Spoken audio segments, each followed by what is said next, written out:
बिना किसी बकवास के सीधा हम पॉइंट पे आते हैं। अगर आप एसएमसी आईटीसी ट्रेडिंग करते हो और आपको पीओआई फाइंड करने में कोई भी प्रॉब्लम होता है या फिर पीओआई के रिलेटेड कोई भी डाउट है तो इस वीडियो में आपका हर एक डाउट क्लियर हो जाएगा। बस आपको इस वीडियो को एंड तक देखना है। So without wasting any time let get started.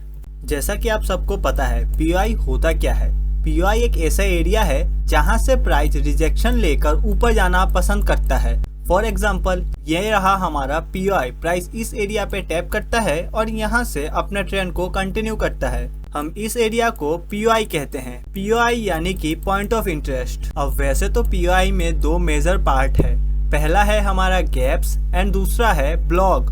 फिर गैप के 3 पार्ट है। पहला एफईजी, दूसरा वॉल्यूम इम्बैलेंस और तीसरा गैप इम्बैलेंस। एंड ब्लॉक के 5 पार्ट है। पहला ऑर्डर ब्लॉक, दूसरा मिटिगेशन ब्लॉक, तीसरा ब्रेकर ब्लॉक, चौथा रिजेक्शन ब्लॉक और पांचवा रिक्लेम ब्लॉक। अब अगर आप इन 8 चीजों को पूरा मास्टरी कर लेते हो तो आगे आपको कभी भी पीओआई फाइंड करने में कोई भी प्रॉब्लम नहीं होगा। और इस वीडियो में मेरा मोटिव होने वाला है कि मैं आपको इन 8 चीजों को पूरा डीपली समझाऊं, इसके फॉर्म होने के पीछे के लॉजिक को समझा पाऊं, जिससे आपको ये 8 चीजों को सीखना ना पड़े। देखो, अगर मैं चाहूँ तो आपको रटा रटाया ज्ञान दे सकता हूँ, जिससे होगा क्या, आपको इन 8 चीजों को याद करना पड़ेगा। और अगर आप इसके पीछे के फॉर्म होने के रीजन को समझ लेते हो तो आपको ये सब याद करके रखना नहीं पड़ेगा। और मेरा मोटिव यही होने वाला है कि मैं आपको इसके पीछे के फॉर्म होने के रीजन को समझा पाऊँ, ना कि बाकियों की तरह रटा रटाया ज्ञान दूं।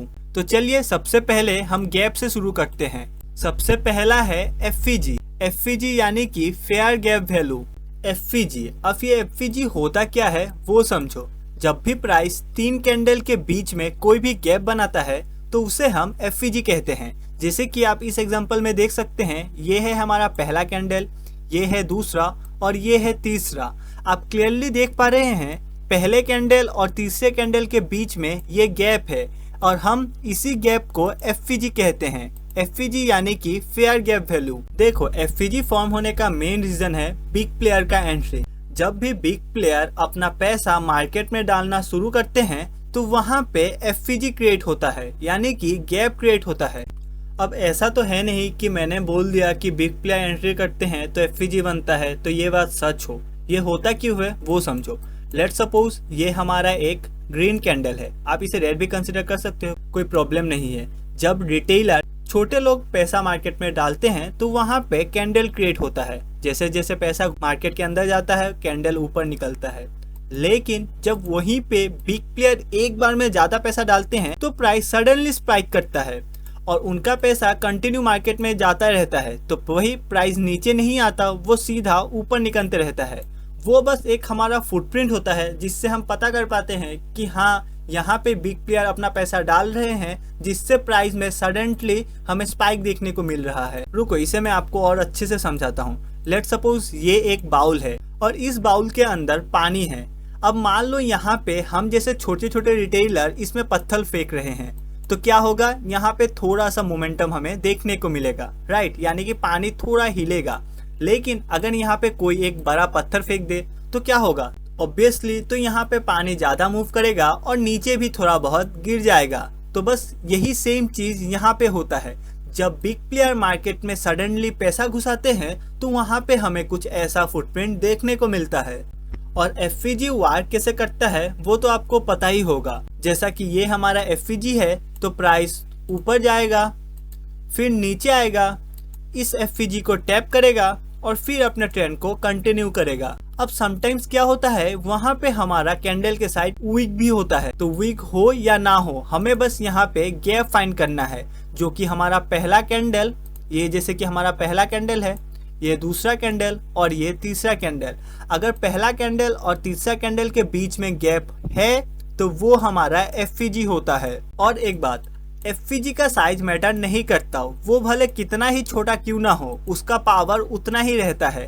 प्राइस ऊपर जाएगा, फिर आके एफईजी को टैप करेगा। ये कितना भी छोटा एफईजी हो मैटर नहीं करता, उसका पावर सेम ही रहता है। और ये एफईजी प्राइस को फिर ऊपर धकेलेगा और प्राइस ऊपर जाएगा।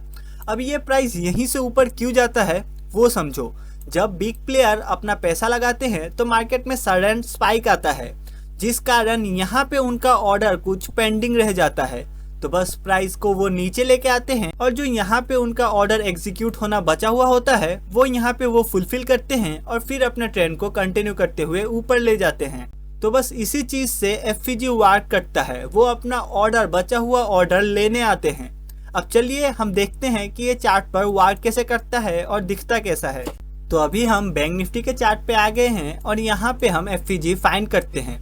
देखिए आप यहाँ पे क्लियरली देख पा रहे हो, ये हमारा एफईजी है। प्राइस ने इसे टैप किया, ऊपर गया। अगर हम यहाँ पे एंट्री बनाते तो इसके नीचे हमारा स्टॉप लॉस होता और टारगेट आप हाई का रख पा रहे थे। हमारा प्रॉफिट टारगेट डन हो गया और ये हमारा कल का चार्ट है। चलिए हम थोड़ा और पीओआई एफईजी को फाइंड करते हैं। ये रहा और एक हमारा एफईजी। इसका साइज मैटर नहीं करता, आप क्लियरली देख पा रहे हो प्राइस इसके नीचे क्लोज नहीं किया है, जस्ट इसका वीक बना है। ये हमारा इसके नीचे थोड़ा हम बफर देके अपना स्टॉप लॉस दे देंगे और जो हमारा टारगेट रहेगा ये हाई का ब्रेकआउट। आप देख पा रहे हैं क्लियरली हमारा 2 टारगेट मिल चुका है ये 2 दिन में। हाँ, मैं आपको एक बात कहना चाहूंगा, अगर आप डायरेक्ट एफईजी फाइंड करते हो और वहां पे ट्रेड लेते हो तो आपका लॉस होगा। क्यों? क्योंकि आपको अगर चौक पता नहीं क्या होता है, बॉस क्या होता है वो पता नहीं, आईडीएम क्या होता है वो पता नहीं, आईटीएच आईटीएल बहुत कुछ होता है। अगर आपको वो सब पता नहीं, मार्केट कौन से ट्रेंड में है वो पता नहीं है, आप अगर सिर्फ एफईजी के बेस पे ट्रेड लोगे तो वहां पे आपका एक्यूरेसी काफी डाउन हो जाएगा। इसलिए अगर आप डायरेक्ट इस वीडियो को देख रहे हो तो मैं आपको हाईली रिकमेंड करूंगा कि मैंने एसएमसी सीरीज के ऊपर ऑलरेडी 5 लेक्चर बना के रखा है, आप पहले उसे देख लो, फिर आप इस वीडियो को कंटिन्यू करना। और देखो मैंने आपको ये दोनों ट्रेड कल के चार्ट के एग्जांपल में ही दिखा दिया। तो चलिए अब हम नेक्स्ट पार्ट पे आते हैं जो कि है हमारा वॉल्यूम इम्बैलेंस। अब ये वॉल्यूम इम्बैलेंस क्या होता है? अगर मैं आपको एकदम सिंपल वर्ड में समझाऊं, वॉल्यूम इम्बैलेंस हम उस पार्ट को कहते हैं जहाँ पे कैंडल का बॉडी नहीं होता है, जहाँ पे सिर्फ विग होता है। फॉर एग्जाम्पल आप इस पार्ट को देख सकते हो, यहाँ पे सिर्फ कैंडल का विग है, यहाँ पे कोई भी बॉडी नहीं है। तो बस हम इसी चीज को वॉल्यूम इम्बैलेंस कहते हैं। अब ये वर्क कैसे करता है? सेम, प्राइस अगर आप ट्रेंड में है, बॉस करते हुए ऊपर जा रहा है तो प्राइस नीचे आएगा, इस इंड्यूसमेंट को टैप करेगा और फिर अपने ट्रेंड को कंटिन्यू करते हुए ऊपर जाएगा। अब यहाँ पे आपको नोट ये करना है कि वॉल्यूम इम्बैलेंस में कैंडल का शेडो होना जरूरी होता है। हाँ, ये नेसेसरी नहीं है कि दोनों कैंडल में विग हो। अगर यहाँ पे सिर्फ एक ही विग होगा तब पर भी चलेगा, लेकिन वॉल्यूम इम्बैलेंस में शेडो का होना जरूरी होता है। और सेम यहाँ पे भी गैप का साइज मैटर नहीं करता। अगर एक छोटा सा भी इम्बैलेंस है तो वहाँ पे प्राइस आएगा, उसे रेस्पेक्ट करेगा और फिर ऊपर जाएगा। तो चलिए अब हम एक दो इसका भी एग्जांपल लाइव चार्ट में ही देख लेते हैं। यहीं पे हम सेम बैंक निफ्टी के चार्ट पे आ गए हैं और यहाँ पे हम वॉल्यूम इम्बैलेंस फाइंड करते हैं।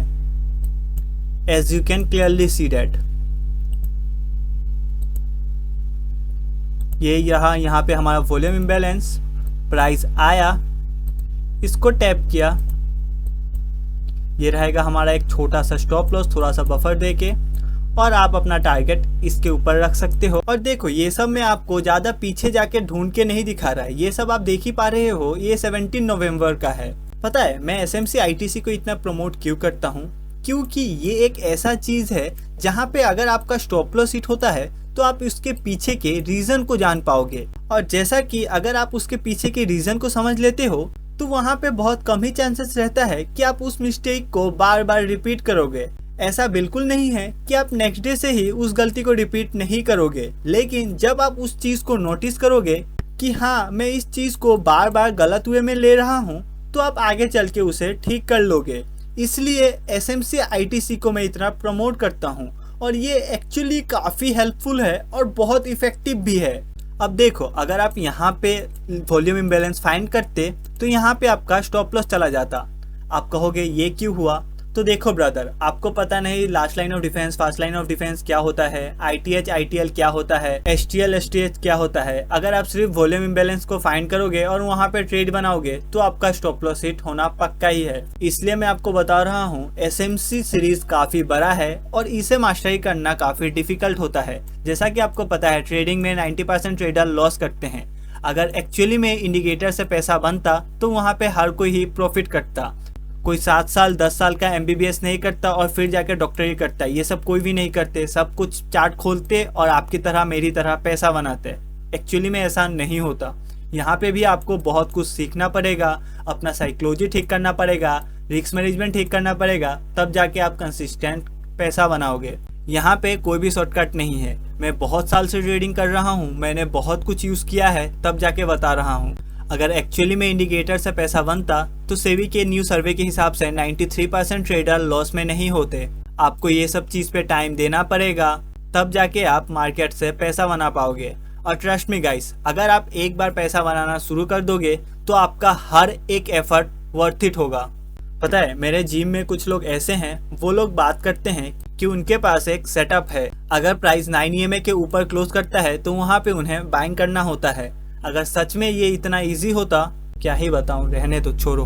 हम अपने टॉपिक पे आते हैं। देखो, एक्चुअली में ट्रेड करने के लिए सिर्फ POI से काम नहीं चलता, हमें मार्केट स्ट्रक्चर समझना पड़ता है और लिक्विडिटी को भी अच्छे से समझना पड़ता है। अगर सब कुछ हमारे फेवर में है तब जाके हम POI फाइंड करते हैं और फिर वहाँ पे ट्रेड करते हैं। और सच तो ये है कि आप तब पर भी ये 100% नहीं कह सकते कि आपका उस पर्टिकुलर ट्रेड में प्रॉफिट होगा। हाँ, नो डाउट आप एक प्रॉफिटेबल ट्रेडर रहोगे, लेकिन आप किसी भी पर्टिकुलर ट्रेड को ये नहीं कह सकते कि हाँ ये 100% वर्क करेगा। देखो, पता है एक्चुअली ना लोग प्रॉफिटेबल चीज को इतना कॉम्प्लिकेटेड कर चुके हैं कि मैं आपको क्या बताऊं। देखो, मैं आपको एक सिंपल मैथ समझाता हूं।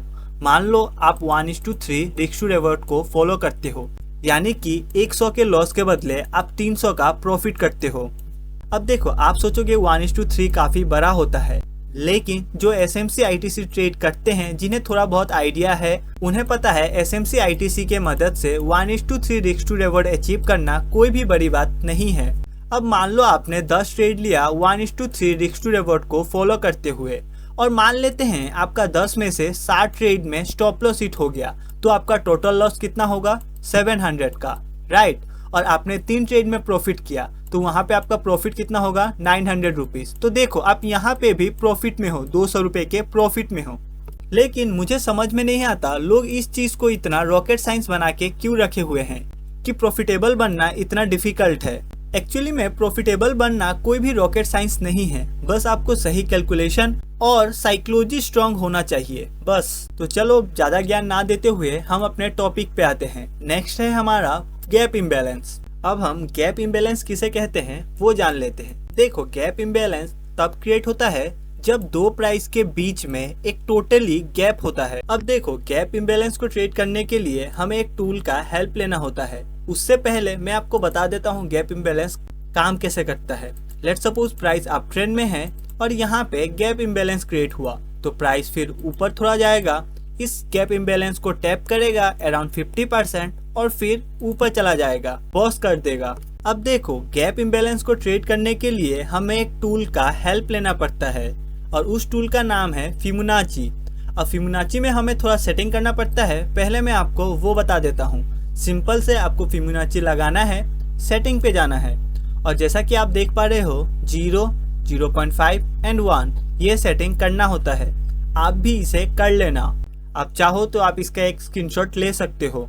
सिंपल से आपको ये सेटिंग करना है। वैसे तो फिबोनाची से हम स्टैंडर्ड डेविएशन को भी यूज करते हैं, लेकिन वो ऑल टाइम हाई के टाइम ज्यादा काम आता है अपने टारगेट को फाइंड करने में। हम उस चीज को किसी और वीडियो में डिस्कस करेंगे, अभी हम गैप इम्बैलेंस को देख रहे हैं। तो उसके लिए सिंपल से हम ये सेटिंग कर लेंगे और हमें आगे क्या करना है, सिंपल से इस पॉइंट और जो हमारा क्लोजिंग पॉइंट है उस पॉइंट को मार्क कर लेना है। प्राइस आएगा, इस 0.5 को टैप करेगा और फिर ऊपर निकल जाएगा। यहाँ पे आपका एंट्री होगा 0.5 पे, स्टॉप लॉस होगा 0 से थोड़ा नीचे और टारगेट जो है वो आप इस बॉस को रख सकते हैं। हाँ, और एक बात, ये यहाँ पे कैंडल का कलर मैटर नहीं करता। अगर नीचे रेड कैंडल है और ऊपर ग्रीन कैंडल, यहाँ पे सिंपल से हम प्रीमियम टू डिस्काउंट ऐड करेंगे, फिर प्राइस डिस्काउंट पे आएगा, हम बाइंग करेंगे और प्राइस ऊपर जाएगा। तो चलिए इसे भी हम चार्ट में देख लेते हैं। जैसा कि आप यहाँ पे देख पा रहे हो, ये रहा हमारा गैप इम्बैलेंस। मैं आपको इसे मार्क कर देता हूँ, ये रहा हमारा गैप इम्बैलेंस। अब यहाँ पे हम सिंपल से प्रीमियम टू डिस्काउंट मार्क कर लेंगे। ये रहा कुछ हमारा प्रीमियम टू डिस्काउंट। प्राइस यहाँ पे क्लोज हुआ था और यहाँ पे ये जो रेड कैंडल है यहाँ पे ओपनिंग हुआ था और आप यहाँ पे क्लियरली देख पा रहे हो प्राइस ने डिस्काउंट को टैप किया और फिर अपने ट्रेंड को कंटिन्यू करते हुए फॉल कर दिया। तो ये हमारा स्टॉप लॉस रहेगा और टारगेट जो हमारा लो है वो वाला, इसका ब्रेक डाउन। आप क्लियरली देख पा रहे हो यहाँ पे आपको 500 पॉइंट मिल चुका है। चलिए हम और एक दो एग्जांपल को देखते हैं। आप यहाँ पे देख पा रहे हो ये रहा हमारा गैप इम्बैलेंस। यहाँ पे भी हम प्रीमियम टू डिस्काउंट मार्क कर लेंगे और आप क्लियरली देख पा रहे हो प्राइस ने इसे टैप किया और फिर अपने ट्रेंड को कंटिन्यू किया। ये हमारा एंट्री होता, ये हमारा स्टॉप लॉस और टारगेट जो ये था हमारा उसका ब्रेकडाउन। और आप क्लियरली देख पा रहे हो यहाँ पे भी हमारा प्रॉफिट टारगेट हिट हो गया। तो देखो ये वीडियो ऑलरेडी काफी लंबा हो चुका है, तो मैं आपको ब्लॉक्स, ये जो ब्लॉक्स है हमारे 5 टाइप के, वो मैं आपको नेक्स्ट वीडियो में समझाऊंगा। इस वीडियो में हमने जाना एफवीजी क्या होता है, वॉल्यूम इम्बैलेंस क्या होता है, गैप इम्बैलेंस क्या होता है और ये सब चार्ट पे क्यों क्रिएट होता है, कैसे हमें ट्रेड करना होता है, सब कुछ हमने एकदम डिटेल में जाना। अब अगर आपको इस वीडियो का पार्ट 2 चाहिए तो बस आपको कमेंट में पार्ट 2 कमेंट करना है। और मुझे पता है आप में से 90% लोग इस वीडियो को अभी तक नहीं देख रहे होंगे। अगर आप अभी तक इस वीडियो को देख रहे हो तो बस एक ब्लैक हार्ट कमेंट कर देना और आप एसएमसी आईटीसी को सच में सीखना चाहते हो। मैं बस देखना चाहता हूँ कि व्यूज के मुकाबले ब्लैक हार्ट कितने आते हैं। सो अगर आप अभी तक वीडियो को देख रहे हो तो याद से एक ब्लैक हार्ट कमेंट कर देना। मिलता हूँ आपसे नेक्स्ट वीडियो पे।